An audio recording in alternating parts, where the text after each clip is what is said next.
Hello everyone, कैसे हैं आप सभी। तो मैं हूं आपका अपना वैभव सर। तो जैसा कि आप सभी लोग जानते हैं कि आज हमारा पीजीसीआई अगर हम बात करें डिप्लोमा ट्रेनी का एग्जामिनेशन था और ये एग्जामिनेशन हो चुका है। सिविल इंजीनियरिंग के लिए भी अगर हम बात करें तो सिविल इंजीनियरिंग के लिए एग्जाम हो गया और उसके बाद हमने क्या किया, काफी सारे हमारे स्टूडेंट से बात की जो उन्होंने एग्जाम में अप्लाई किया हुआ था और एग्जाम में पार्टिसिपेट भी किया है। उन स्टूडेंट से बात की हुई है। तो अब पेपर कैसा आया, किस तरीके का आया, तो ये जो एनालिसिस है वो आज के लिए ही नहीं, उन सारे स्टूडेंट्स के लिए भी हेल्पफुल रहेगा जो फ्यूचर्स में आपके पीजीसीएल की प्रिपरेशंस कर रहे हैं कि एग्जाम का पैटर्न क्या रहता है, किस तरीके से एग्जाम आता है, या एग्जाम में जो क्वेश्चंस का लेवल रहता है वो क्या होने वाला है। और ये सारी चीजें इस वीडियो के माध्यम से आपको पता चल जाती हैं। साथ ही साथ जो हमारे स्टूडेंट्स एग्जाम देकर के आए हैं उनको ये भी पता लगता है यार कि एग्जाम का लेवल क्या था और हमने यहाँ पर क्या कंडीशन। तो ये एनालिसिस को पूरा कंप्लीट देखिए, या और बाकी स्टूडेंट्स भी जो अदर एग्जामिनेशन की प्रिपरेशन कर रहे हैं उनके लिए भी एनालिसिस हेल्पफुल होता है। कहीं ना कहीं देखा गया है कि एक एग्जाम से क्वेश्चंस डायरेक्टली दूसरे एग्जाम में पूछा जाता है, तो करंट ट्रेंड के अकॉर्डिंग हमें क्वेश्चंस भी यहां पर पता चलते हैं कि किस तरीके से हैं। तो फटाफट से वीडियो को शेयर और लाइक कर दीजिएगा यार।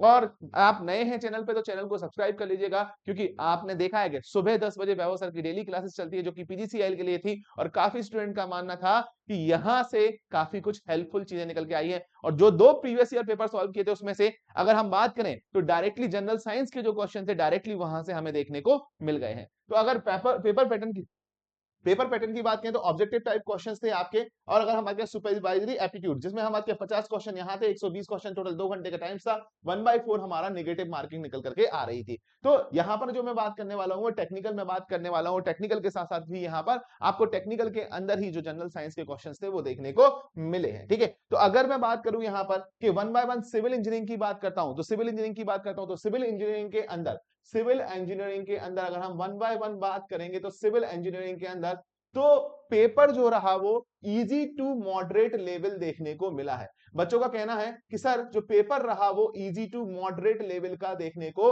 यहां पर मिला है। तो इजी टू मॉडरेट देखा जाए तो ऐसा कि भाई जो क्वेश्चंस हमने देखे हुए हैं वन लाइनर वो आपको देखने मिले हैं। न्यूमेरिकल पोर्शंस नहीं था।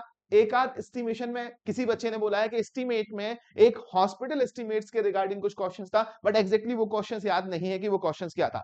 ठीक है, तो अगर हम देखें तो हॉस्पिटल एस्टिमेट्स में अगर हम करेंटली देखें तो काफी सारे क्वेश्चंस हॉस्पिटल एस्टिमेट से रिलेटेड पूछे जा रहे हैं। तो जनरली हॉस्पिटल एस्टिमेट क्या होता है, नंबर ऑफ बेड्स की जो लागत होती है उसको नंबर ऑफ बेड्स के साथ मल्टीप्लाई कर देते हैं, तो वो हमारा एस्टिमेट निकल करके आ रहा होता है। ठीक है, तो बेसिक बेसिक मोटे मोटे तौर पर देखा जाए सर्वे का वेटेज जो देखा गया है वो थोड़ा सा ज्यादा देखा गया है। कम से कम 8 से 10 क्वेश्चन, हम बात करें 8 से 10 क्वेश्चन के बीच कहां सर्वे के क्वेश्चन देखने मिले हैं। जहां क्वेश्चन देखने को मिले हैं आपके कंपास सर्वे के ऊपर क्वेश्चन देखने को मिले हैं, कंपास सर्वे के ऊपर क्वेश्चन देखने को मिले हैं। यहां पर अगर हम बात करते हैं तो हमारा टेक्योमेट्री में बात करेंगे, टेक्योमेट्री में हम बात करते हैं एडिटिव कांस्टेंट पूछा गया था। एडिटिव कांस्टेंट की बात करेंगे तो एडिटिव कांस्टेंट, और अगर एडिटिव कांस्टेंट की बात करते हैं सभी लोग जानते हैं एडिटिव कांस्टेंट क्या होता है, सी होता है जिसकी वैल्यू एफ प्लस डी के बराबर होती है। तो ये एक क्वेश्चन यहां पर पूछा गया है। अगर हम बात करें तो सर्वेइंग का प्रिंसिपल पूछा है, working from whole to part. अगर ऐसा कुछ पूछा गया है कि working from whole to part किसका प्रिंसिपल है, तो हम बात करेंगे ये सर्वेइंग का प्रिंसिपल यहां पर पूछा गया है। अगर एक क्वेश्चन है तो एक और क्वेश्चन जो है वो आपका स्केल के रिगार्डिंग पूछा गया है। यहां पर आरएफ के बारे में पूछा गया है, आरएफ यानी रिप्रेजेंटेटिव फ्रैक्शंस के बारे में। यहां पर रिप्रेजेंटेटिव, अगर हम बात करें रिप्रेजेंटेटिव फ्रैक्शन के बारे में क्वेश्चन पूछा गया है। और सिंपली इसमें डेफिनेशन पूछा था जो होता है map length upon ground length निकल करके आता है। Map length upon ground length यहां पर निकल करके आ रहा होता है। ठीक है, इसके अलावा जो देखा गया है तो बच्चों ने बोला है कि चेन सर्वे से भी क्वेश्चन पूछा गया है। अब एग्जैक्टली क्या क्वेश्चन पूछा है ये हमें अभी यहां पर पता नहीं चला है एग्जैक्टली क्या क्वेश्चन था। बट हाँ, रेडिएशन मेथड, अगर हम बात करें रेडिएशन की मेथड के बारे में क्वेश्चन पूछा गया था कि अगर एक एक हमने प्लेन टेबल स्टेशन से सारे पॉइंट्स को कवर अप करते हैं तो प्लेन टेबल का क्वेश्चन यहां पर रेडिएशन मेथड यहां पर आंसर होना चाहिए। तो इस तरीके से हमारा क्वेश्चन पूछा गया है। एक क्वेश्चन आपका अगर हम बात करें रिमोट सेंसिंग या एडवांस सर्विंग में बात करें, ईडीएम के बारे में पूछा गया कि ईडीएम किस वेव पर काम करते। तो हम बात करें ईडीएम जनरली इलेक्ट्रोमैग्नेटिक वेव्स पर काम करता है। और इसका प्रिंसिपल भी अगर हम बात करें तो पूछा जाए तो प्रिंसिपल भी आपको पता होना चाहिए, रिफ्लेक्शन का प्रिंसिपल यहां पर यूज किया जा रहा होता है। ठीक है, अगेन अगर मैं बात करता हूं तो किसी बच्चे ने बोला टोटल स्टेशन था, किसी बच्चे ने बोला टोटल स्टेशन नहीं था। तो मुझे नहीं लगता है कि ये टोटल स्टेशन पे क्वेश्चन यहां पर हुआ। अगर होगा तो क्या होगा एग्जैक्टली हमें यहाँ पर अभी ये भी नहीं पता है, ये एग्जैक्टली हमें यहाँ पर नहीं पता है। ठीक है, अगेन एक दो क्वेश्चन जो थे वो एरर ऑफ टेक्योमेट्री से रिलेटेड थे, एरर ऑफ टेक्योमेट्री, टेक्योमेट्री के एरर से रिलेटेड थे। और कैसा कहा जा रहा है कि ट्राइंगुलेशन से आपके दो क्वेश्चंस निकल करके आ रहे थे। ट्राइंगुलेशंस की बात करेंगे तो दो क्वेश्चंस यहां पर ट्राइंगुलेशन से निकल करके आ रहे थे। तो टोटल मिलाकर के 8 से 10 क्वेश्चन सर्वे के अंदर पूछा गया है। तो देखा गया है डिप्लोमा ट्रेनिंग एग्जामिनेशंस जिनकी बात करते हैं तो सर्वेइंग का वेटेज काफी हाई होता है। इसके साथ साथ अगर हम बात करेंगे तो क्यूएससी सेकंड सब्जेक्ट जो हमारा निकल के आता है, क्वांटिटी सर्वे निकल करके आता है, तो यहां पर जो क्वेश्चंस हैं वो मॉडरेट पूछे गए हैं। हम बात करें 2 लेकर के 4 क्वेश्चंस के बीच में यहां पर जनरली हमसे क्वेश्चन पूछे गए हैं।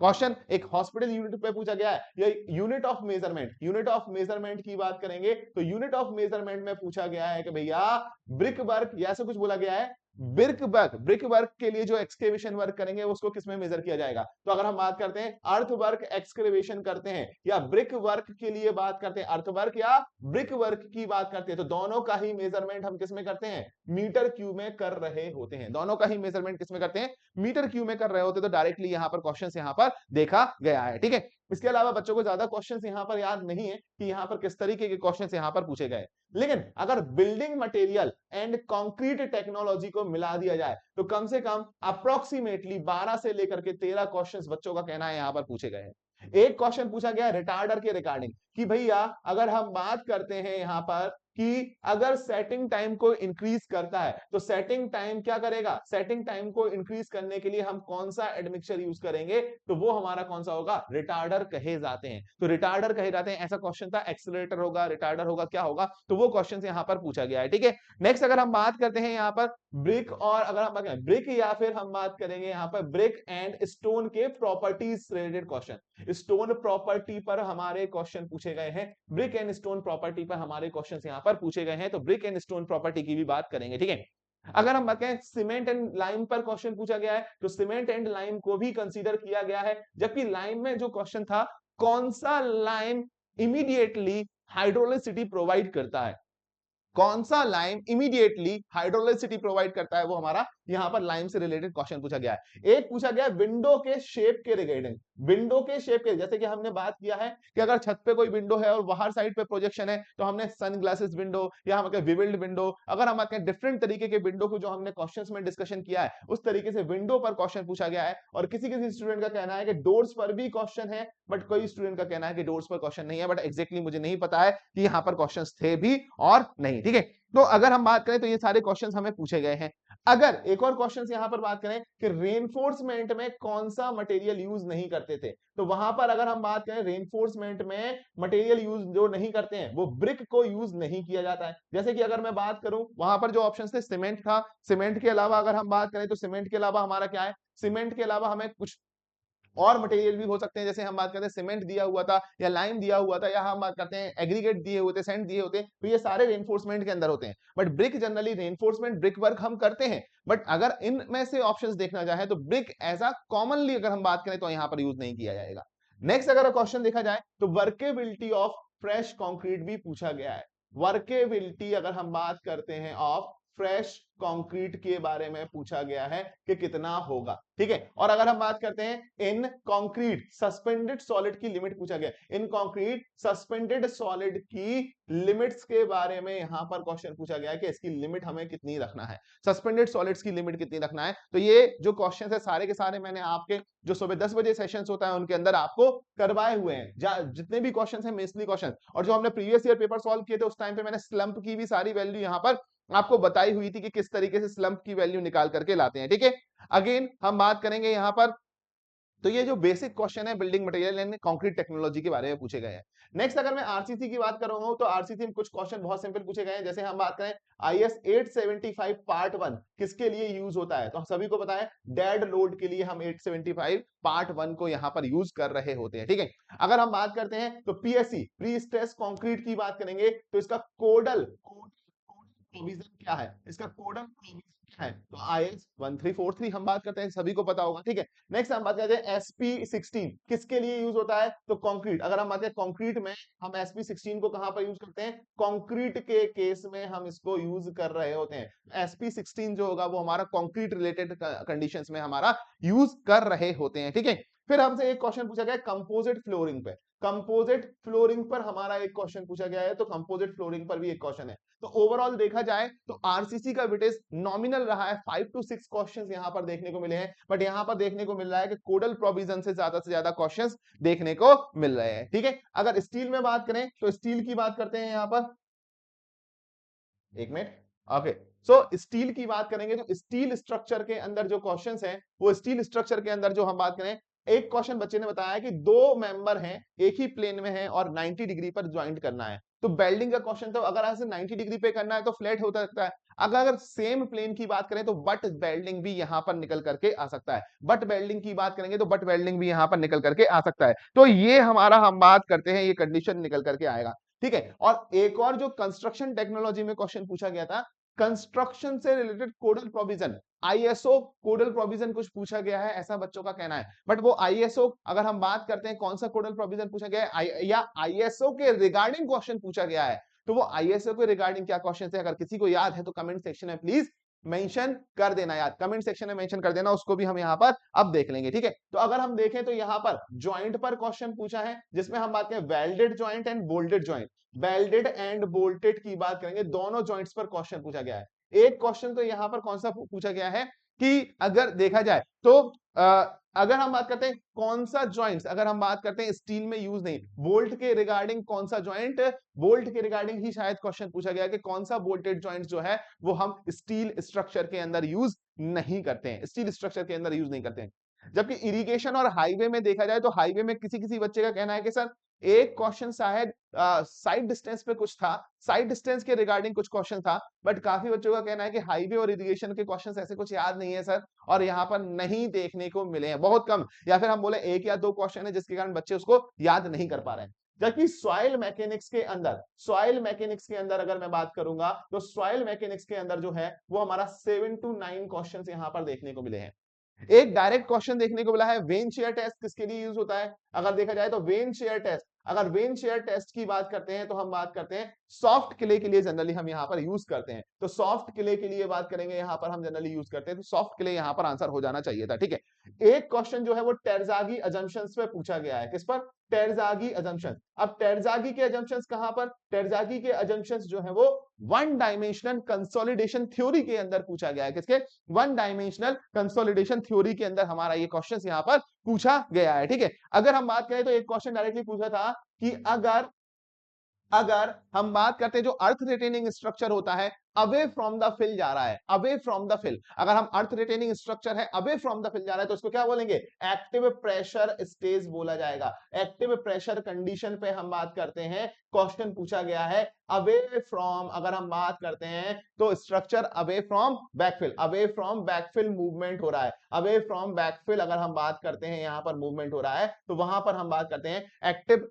जो है वो कंडीशंस निकल करके आ रही होती है। नेक्स्ट जो क्वेश्चन पूछा गया सॉइल की शेयर स्ट्रेंथ पे, तो shear strength depend on, shear strength of soil depend on, of soil depends on, तो जो हमें यहां पर पता चल रहा है उसमें फ्रिक्शन जो था वो यहां पर आंसर होना चाहिए था, क्योंकि ऑप्शंस जो बताए गए हैं वो फ्रिक्शंस था, वाटर कंटेंट था, अगर बात करें तो परमिबिलिटी था, और एक और कोई ऑप्शन था जो कि रिलेवेंट हो सकता है नहीं भी हो सकता है, आई डोंट नो। ठीक है, बट अगर तीन ऑप्शंस मुझे बताए गए हैं तो मैं बोलूंगा फ्रिक्शन, क्योंकि अगर shear strength is equal to देखा जाए तो क्या होता है, अगर हम बात करें C plus sigma N ten five, तो कहीं ना कहीं ये फ्रिक्शन पर डिपेंडेंसी निकल करके आ रही होती है कि शेयर स्ट्रेंथ की डिपेंडेंसी फ्रिक्शन पे है। ठीक है, एक क्वेश्चन जो है वो सॉइल कॉम्पेक्शन का था, और सॉइल कॉम्पेक्शन का एग्जैक्टली क्वेश्चन क्या है वो नहीं पता है। अगर सॉइल परमिबिलिटी की बात करें तो सॉइल परमिबिलिटी पर क्वेश्चंस क्या है एग्जैक्टली नहीं पता है, तो सॉइल परमिबिलिटी पर क्वेश्चन था जो मेरी बच्चों से बात करने पर, देखो ये डाटा जो है वो मेमोरी बेस्ड क्वेश्चंस जो है वो आपसे ही बात करके मैंने निकाले हुए हैं। ठीक है, तो अगर आपको लगता है कि कुछ और क्वेश्चंस थे तो बिल्कुल क्वेश्चंस को आप कमेंट सेक्शन में मेंशन करना यार, और वीडियो को शेयर और लाइक जरूर करना क्योंकि आपके दोस्तों तक पहुंच जाए। ठीक है, नेक्स्ट मैं बात करता हूं यहां पर एक जो है वो बियरिंग कैपेसिटी ऑफ सॉइल की definition, bearing capacity of soil की डेफिनेशन पूछी गई थी, और वो शायद था सेफ बियरिंग कैपेसिटी के बारे में पूछा गया था, सेफ बियरिंग कैपेसिटी के बारे में पूछा गया था। तो इस तरीके से हम देखें तो सॉइल के अंदर आपको जो है वो number of question 7 to 9 number of question यहां पर देखने को मिलते हैं। ठीक है, नेक्स्ट में बात करता हूं इन्वायरमेंट के अंदर बच्चों को ज्यादा याद नहीं है कि किस तरीके के क्वेश्चन पूछे गए थे, बट 3 से 4 क्वेश्चन यहां पर बच्चे बोल रहे हैं कि पूछा गया था। कुछ केमिकल फॉर्मूले पूछे गए थे और एक जो है केमिकल फॉर्मूले पूछे गए थे और एक बच्चों का कहना है कि जो क्वेश्चन पूछा गया था वो पीएच ऑफ ड्रिंकिंग वाटर का पीएच वैल्यू पूछा गया था। मतलब मोस्टली क्वेश्चन जो है वो वाटर मोस्टली क्वेश्चन जो है वो किसमें वाटर के ट्रीटमेंट के रिगार्डिंग हमसे पूछे गए हैं। ठीक है, एफएम के अंदर भी जो क्वेश्चन पूछे गए हैं वो 2 से 3 क्वेश्चन और मोस्टली क्वेश्चन जो थे वो लैमिनार फ्लो बेस्ड थे। किस पे? लैमिनार फ्लो बेस्ड यहां पर क्वेश्चन पूछे गए हैं, मतलब प्रॉपर्टी ऑफ फ्लूइड के रिगार्डिंग ज्यादा कुछ क्वेश्चंस नहीं पूछे गए हैं। सोम के अंदर अगर हम देखें तो एक क्वेश्चन जो पूछा गया है कि सिंपली सपोर्टेड बीम है और मुझे बताया गया है कि इसके सेंटर पर लोड लगाया है। अगर सेंटर पर लोड लगाया तो बेंडिंग मूवमेंट कहां मैक्सिमम होगा? तो मैक्सिमम बेंडिंग मूवमेंट कहां होगा वो लोकेशन निकालनी थी। तो लोकेशन निकालनी थी, अगर लोकेशन देखा जाए तो अगर सेंटर पे है तो सेंटर पर ही होना चाहिए। लेकिन अगर जो इसका मूवमेंट अगर हमने बात किया कि इस लोड की पोजीशन सेंटर के दाएं या बाएं कर देते हैं तो इसकी लोकेशंस थोड़ी बहुत चेंजेस हो सकते हैं, तो वो हमें चेक करना था कि कहां पर मैक्सिमम निकल करके आया है। तो बेंडिंग मूवमेंट रिलेटेड क्वेश्चंस यहां पर पूछा गया है। एक क्वेश्चन पूछा गया बीम के रिलेटेड, एक दो क्वेश्चन पूछे गए हैं और एक क्वेश्चन यंग्स मॉडुलस पे पूछा गया है। यंग्स मॉडुलस पे हम बात करते हैं, यंग्स मॉडुलस ऑफ इलास्टिसिटी पर एक क्वेश्चन यहां पर डेफिनेटली पूछा गया है। ठीक है, इसके अलावा मैकेनिक्स रिलेटेड अगर हम बात करें तो एसएचएम, अगर हम एसएचएम में देखें और न्यूटन सेकंड्स लॉ से कि force is equal to mass into acceleration होता है, वो हमसे क्वेश्चन पूछा गया है। ठीक है, just a minute guys.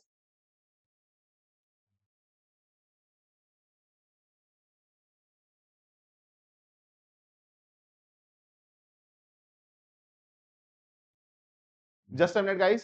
Is it okay now? Okay. Is it okay now? Is it okay? Okay. So mass into acceleration, अगर न्यूटन सेकंड्स लॉ की बात करें तो मास into acceleration की बात यहाँ पर पूछी गई है। तो अगर यहाँ पर बच्चों से बात करने पर जो एवरेज अटेम्प्ट निकल करके आ रहा है, बच्चों ने जो एवरेज अटेम्प्ट किए हुए हैं वो कहीं ना कहीं 90 के आसपास टेक्निकल में निकल करके आ रहा है। 90 के आसपास जो होगा वो टेक्निकल में निकल करके आ रहा है कि 90 और 92 तक अटेम्प्ट जो है वो बच्चों ने किया, क्योंकि नेगेटिव मार्किंग थी। हम बात करेंगे तो कट ऑफ अगर हम देखेंगे कट ऑफ क्या जाएगा, किस तरीके से जाएगा, तो आप एक बार जरूर बताइएगा कि टोटल आपने कितना अटेम्प्ट किया हुआ है और टेक्निकल में आपने कितना अटेम्प्ट किया हुआ है। तो वीडियो के कमेंट सेक्शन में जरूर हमें बताइएगा कि किस तरीके से बात करने वाले हैं। ठीक है, नेक्स्ट अगर हम बात करें तो सोम के अंदर कुछ इक्विलिब्रियम के बेसिस पर भी एक दो क्वेश्चन पूछे गए थे जो कि मैकेनिक्स और सोम का पार्ट निकल करके आ रहे होते हैं।